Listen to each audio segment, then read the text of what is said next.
Okay, I feel like crap, but if I don't record this, then I will never get round to it. Alright, you know the drill. If I only ever make one video a year, then let it be this one. I'll be sticking to the previous format of going by film release date and going month to month and talking about films that I saw in the year. So let's get straight into it and just not waste any time, yeah?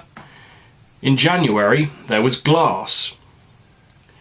Well, that ending totally bummed me out.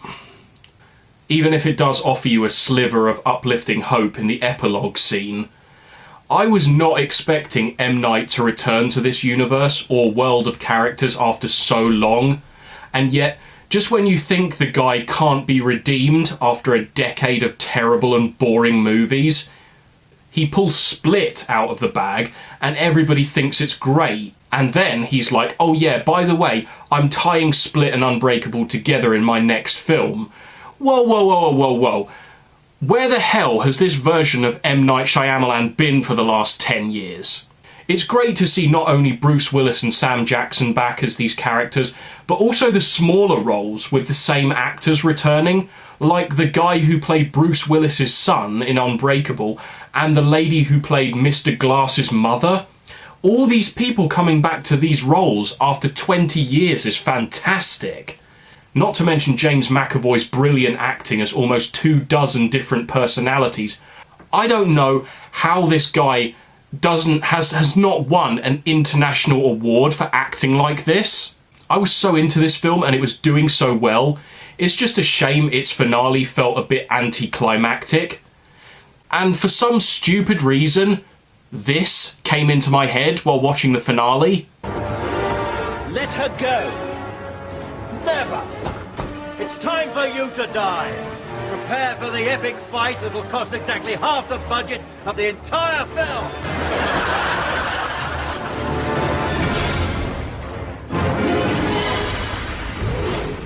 And you know, it was the whole point of the doctor lady. She was trying to convince them that it was all in their heads. And the reason why they have the abilities they do is because they believe in them so much. Two men high above London in lurid costumes. It can only mean one thing. Another Fathers for Justice demonstration. But why do ordinary men go to such extreme measures to win access rights? Excuse me. We're real-life superheroes. Such is the psychological toll taken on these men by years of custody wrangling, they have come to believe that they really are superheroes.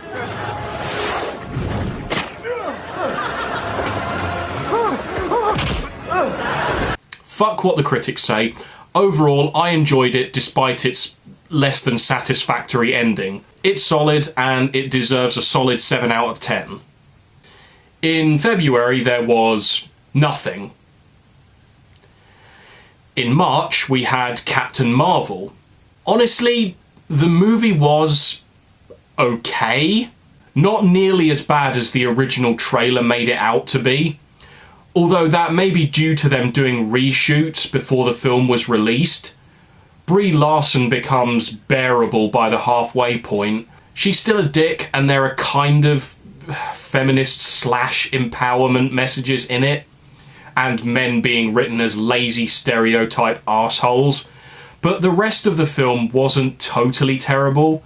I'd give it like 6 out of 10 at best. There are just better Marvel movies out there. There was Dumbo, but nope, I'm not watching that. The CGI elephant just looks creepy. In April, there was Shazam. I won't say much about this one in detail, but yeah, I agree, it was alright, apart from the slow start. I do feel like there should have been a bit more closure with Billy and his biological mother, rather than, now's not a good time, Billy. Here, have this compass thing, Mum. Bye. And it's good to see Mark Strong again getting roles in big blockbusters, because I've always thought of him as a fantastic actor. DC is finally finding its feet with these films. 10 years a bit too late, but it's better than nothing, right? With Wonder Woman, Aquaman, Batfleck, and now Shazam. Let's hope DC films don't lose their momentum going into the next decade and... oh. I feel like a lot of people do, that the Justice League movie was just way too early. It was way too early and no characters were established, except Superman, and he was dead. And Batfleck didn't start off great either with that shitty Versus movie. It's better that they're making movies about smaller-ish characters because they have more artistic license to play the character how they want. Bats and Supes are pretty fucking entrenched as characters. I prefer DC looking at other characters because Superman and Batman are done to death. They've got a jillion films each and we know them already. Let other DC heroes have some spotlight. So Shazam gets 7.5 out of 10 purely for its entertainment value. Pet Semetary. Well, that sucked. Pet Semetary was lame. I don't know what I was really expecting. I was just expecting better. It wasn't even that scary. There's a couple of gross things in it, but that's it. No real shit your pants scary horror type shit. So I've been told it's not the scariest of Stephen King's novels. I tried to read one and it was so goddamn boring. Salem's Lot, I think it was. And the tagline on the front is, "Do you believe in vampires?" Well, no, actually, motherfucker, because I've read about 40% of the book and fuck all has happened. And then I gave up, because I got bored of him describing the lives and houses of random and irrelevant townsfolk who will never be mentioned again.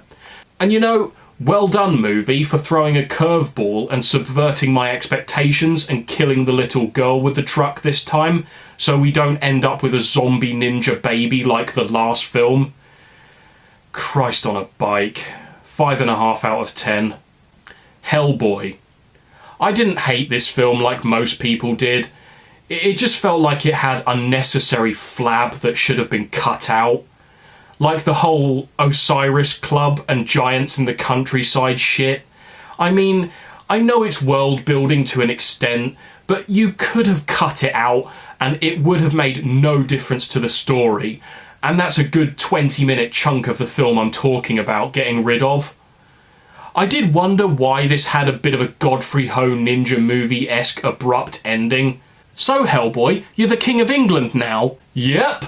Then there was a 6 months later epilogue thing and 2 stingers during the credits like they were expecting a sequel or something.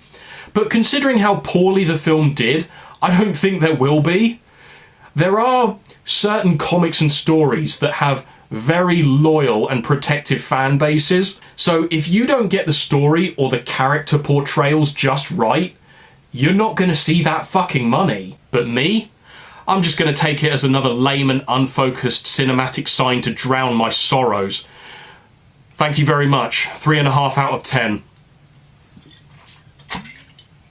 The Curse of La Llorona, or La Llorona. Fuck, I can't pronounce that. Now, many people may not have heard of this legend before, but I had. Back in 2012, thanks to an episode in Season 2 of Grimm. Dude, every time the scary ghost lady appeared and trolled them, I just laughed. My favourite was when she comes through a window and the kid runs into a hallway and starts backing away staring at the room, and then she just blindsides him from another doorway and pushes him down the stairs, and I just bust out laughing. And apparently this is part of a bunch of 8 connected films and counting. I had no idea that there was a quote Conjuring universe. Whatever, I don't care. I like to watch horror movies because I like scary shit, and even though jump scares all the time are a cardinal sin, I can't help but enjoy them on some base level. Plus the child acting in this wasn't actually that bad. Normally child actors are crap, but these two were reasonably solid, though the story didn't allow them much range. 6.5 out of 10. And the big one in April was Avengers Endgame. There's nothing I can really say that hasn't been said a million times already, so I'll just say my quick piece about it. It's a good way to end the Marvel films altogether, to be honest. It tied up most of its loose ends. But I do have to ask, how do two of the same cyborg suddenly sync memories if they're in the same time zone? How? That's not really explained. It just seems to happen because the writer needed a plot device. And also, where was Hulk in the final battle when everybody else was there? You ripped us off. One plus to come out of Endgame, however, are the many memes. Though I am concerned with replayability. Why does every fucking film now have to be so long? 3 hours. Stop it. Once Upon a Time in London. Broken video. Good work, Amazon. In May, there was Detective Pikachu. This was purely a nostalgia trip for me.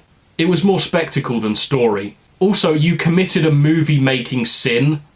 The trope of using an Englishman, in this case Bill Nighy, as a villain. By all means, give an Oscar to the special effects team and a fuck you to who wrote the story. And you, sir, shall forever be known as the Jurassic World Gimp. There really is nothing meaty in the writing because it's all about what's visually on screen. And oh my god, Deadpool is voicing Pikachu. We thank the gods for Ryan Reynolds' existence. If you want proof of what special effects are capable of with current technology, then watch this, because it's a glorious thing to witness in front of your eyeballs. But if you want more story or better writing, then I suggest you look elsewhere. So purely on that basis, the story may be wank, but the dialogue is really well written and legitimately funny at times. So this gets 7.5 out of 10. If it was purely about the special effects, then it would get 9 out of 10. Godzilla, King of the Monsters.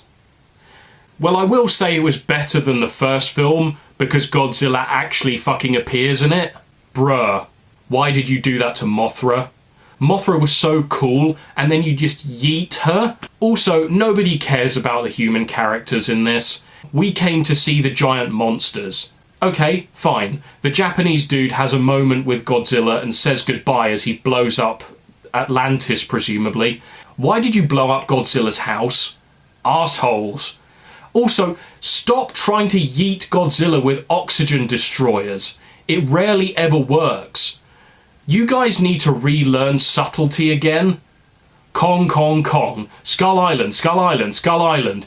We get it. Stop foreshadowing. And when the woman character is laying dying and says, "Long live the king," it made me think of the Lion King. Long live the king. And then for some reason it made me think of this. What are you doing? How about my foot? Also, trope of using an Englishman, in this case Charles Dance, as a villain. 7 out of 10 because it's giant monsters fighting, and who doesn't love that? And we all need a good distraction from every now and then. In June, there was Dark Phoenix. I've not read the original Phoenix Saga comics, but this worked kind of fine as a film on its own. There was definitely one moment I was not expecting about 45 minutes in. The special effects team did brilliantly in the scene with all the fighting on the train. I don't know what it is, but I feel like a lot more storytelling could have been done in this. You know, give more layers to the film, like give other characters other than Jean Grey things to do, or add to their personalities or character arcs. Yeah, I know the film is primarily about her, but a lot of characters in this just felt like background props. Shit, man, even Quicksilver felt like a dullard. Hollywood doesn't need to keep throwing shiny effects at everything, because as this movie shows, what film studios need to work on is the writing and dialogue. It's not the cast of actors' fault, they're just acting with what they're given, so I can't really fault them for that. I just think this film would have benefited from 4 or 5 months extra during the script writing phase of production, and it would have been a lot better. It looks fine, but from a storytelling perspective, it needs something extra. So, a generous 5.5 out of 10. Men in Black International. I just look at them and all I see is Valkyrie and Thor lost on the wrong film set. It does seem a little more light-hearted than the previous 3 films. The scale is a bit larger, but that doesn't necessarily mean better. One of the problems is it doesn't stay in one place long enough to draw you in. It's constantly running all over the world to try and keep your interest. The villains, or the Hive, had no focus put on them at all, so it felt like that there was zero threat. Because the film was too preoccupied having Chris Hemsworth act like a fucking prat than actually world building. Astoundingly middle of the road average, 5 out of 10. The Dead Don't Die. Well, despite its all-star cast making you think it's going to be great, it's pretty slow-paced, the jokes are completely and utterly deadpan, and, well, it's boring and a waste of your time. It leaves a few loose ends that don't go anywhere, and the ending was a total anti-climax, almost as if the writer only made half a script and didn't finish it, and then the rest of the film is just the cast trying to use improv to get to the end of the movie. Do not bother watching this film. I have saved you an hour and 40 minutes of your life that you will not get back. Go and use that time and go bake a cake or vacuum clean your house or something, because this film was pathetic. 2 out of 10. Toy Story 4 came out and I don't care. Toy Story 3 was a natural and beautiful ending. Why? Why did you have to make another one? In July there was Spider-Man Far From Home. Bro, you gave away those glasses way too easily. With all the powerful guys dropping out of the sky lately, why weren't you a bit more wary of trusting new players on the scene, Peter? Who wrote this?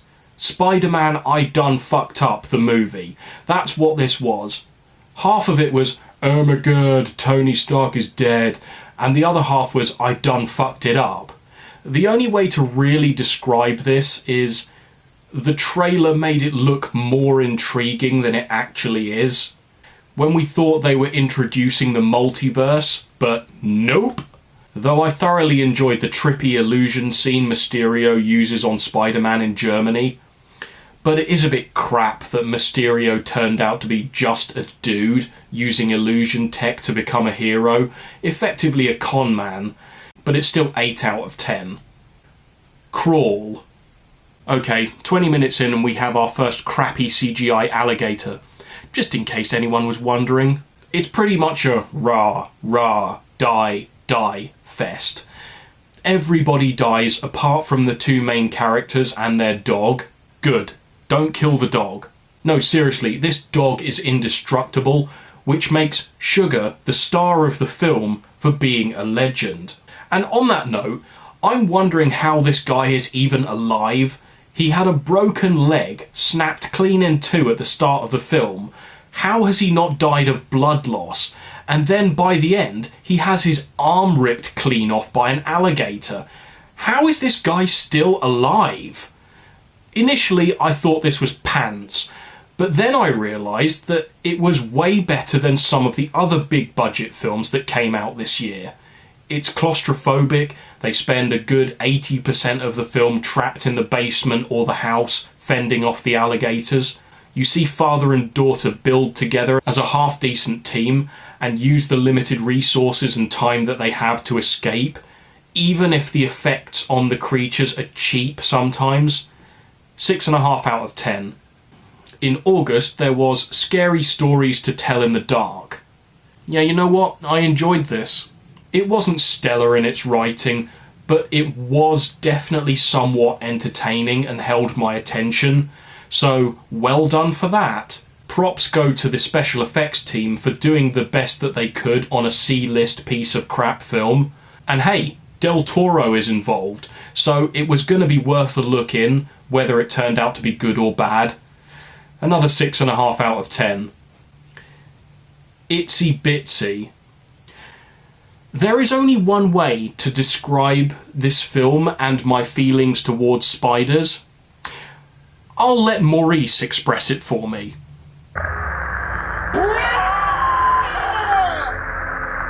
The flashbacks and the explaining of the legend of the spider are cool.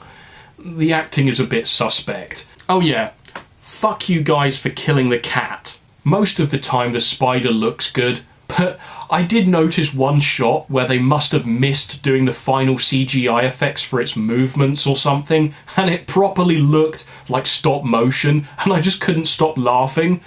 And it kind of ruined the scene of the old man dying, and then immediately after the cheap effects on the old man being dead. Bro, come on, where's the budget gone all of a sudden? Then it got to the last 15-20 minutes, and it became tense as fuck and creepy, and they all start getting bitten, and I was like, oh shit up my nose, what right does this film suddenly have to start kicking ass? And then the mum punches the spider to death, and I just started laughing again. No animals were harmed in the making of this film, apart from a rubber spider being punched to death, but fuck that guy. What I will say is this: it was shot very well. Props to the cameraman. Most of the time. It would get a higher rating, but then I remembered that you guys killed the cat. So this gets 5.5 out of 10. In September, there was It Chapter 2. I guess I wasn't the target audience for this film, since I already knew how it would end. I'm not sure what to say. My time-honoured response of, it's not as good as the original. You know, it's half decently acted and well shot too, and the special effects are good too, especially the deadlights. But I guess I just wasn't in the mood when I saw this, and once you anticipate them coming, all of the boo, I'm an evil jump scare clown moments don't really work. And that's not to say it's all bad. The guy playing Pennywise really is acting the shit out of the role, and you can't fault him for that because he's going all out. But the way that the losers defeat him this time was lame as fuck. They were just shouting mean words at him. In the 1990 version, the adult losers literally kick the shit out of Pennywise the spider creature. Whatever, man. 7 out of 10. In October, there was Joker. Well, that was a weird watch. Almost Tarantino-esque in a way. I don't know if that was just me, or if I'm talking out of my arse. The Joker is portrayed as a sympathetic character suffering with multiple mental issues. Almost everyone is an arsehole to him, or in general, and he can never seem to catch a break, trapped in a broken system that doesn't care, living in a rundown city during an economic depression that is slowly falling apart itself. And by the end, he's unintentionally become a symbol to the downtrodden and the ignored people of the city, rising up against the establishment and the elites. And for people who are outsiders in society, it really is summed up by the film's most famous quote: "What do you get when you cross a mentally ill loner with a society that abandons him and treats him like trash? I'll tell you what you get. You get what you fucking deserve." I won't spoil much of the film, so if you haven't seen it, go watch it. 8.5 out of 10. Zombieland Double Tap. Yeah, it was somewhat amusing to see the old team back together again, but it will never stand up to the original. It just feels like they were just hitting the same beats again, retreading old ground, cringe meta humour, and most of the jokes just fell flat. But on the plus side, we got a flashback of Bill Murray kicking zombie arse. So purely because of the Bill Murray scene at the end, this gets an extra point and becomes a low 6 out of 10. In November and December, there was Terminator Dark Fate, which by all accounts has done poorly at the box office. Frozen 2, which, man, this took a long time after being announced at the start of 2015. And as usual, at the end of December, there's Star Wars Episode 9. I haven't even watched the last one, so I can't comment. There really was literally almost nothing of note in November and December as compared to last year. Unless, of course, you want me to talk about Jumanji: The Next Level, or the Playmobil movie, which I don't care about, and I'm sure neither do you. So I guess by process of elimination, my personal top 2 best films of the year are Joker and Spider-Man Far From Home. Joker because it's not so much a superhero film or because it's an origin story, but because it's more of a think piece. It's almost like what can become of somebody if they lose the help they need, if mental health services are taken away, if nobody is there for them. Some will just drift off into their own world, or just keep going down the rabbit hole until there's no way back and it spirals out of control. It really is a thought-provoking watch. And secondly, Spider-Man, because the Mysterio illusions are great, and it's good to see Tom Holland using a bit more acting range. Really, it should have been called Spider-Man World Tour, or something like that. Also, don't troll us with the promise of the multiverse and then don't give it to us. Fuck you, Marvel and Disney, for that. And speaking of fuck yous, the worst film of the year goes to The Dead Don't Die. It's just fucking garbage. Holy shit, man. When your all-star cast is shitter than a Z-list low-budget creature movie, then you know you royally fucked it up. Seriously, nobody in this film is likeable. It's not even accidentally funny. I mean, I can't find any information on what the production budget was, and all I know is that they spent about $3 million on advertisement, so they must have paid some of the big stars a few million each. And for what? A flaming pile of arse masquerading as a film. You want a good low-budget zombie movie that only cost about several $1,000s to make? Try Last of the Living, a New Zealand low-budget zombie movie from 2009. Yeah, the effects are cheap as fuck, but the characters are funny, entertaining to watch, and ultimately deep down are good guys, despite acting like dickheads to each other. Like this. Now this is one of my favourite deaths in zombie-related media of all time. One of the 3 main guys gets bitten and knows it's only a matter of time before he turns, and despite acting like a man-child and a prat sometimes, his last act is to sacrifice his own life and get torn apart to create enough of a distraction so that his best friends can escape. I have waited almost a decade to use this clip, or find a reason to use this clip, but now I can.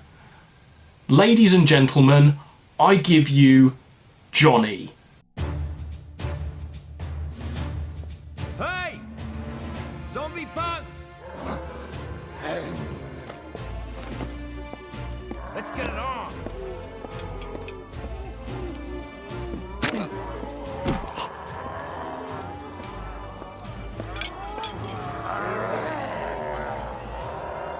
Come on, you punks! Come on! Come on!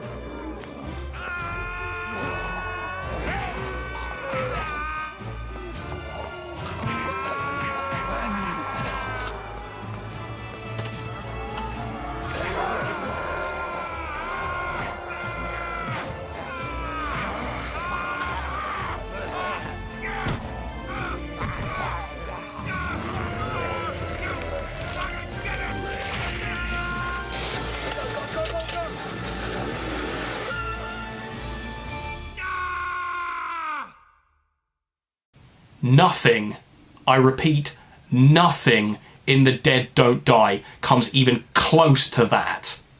It's still crap and cheesy, don't get me wrong, but when an ultra-low budget flick has characters with more identity and personality, hell, even down to the triumphant music that plays as he walks to his own death, it's just little touches like that that can give a character their moment to truly shine.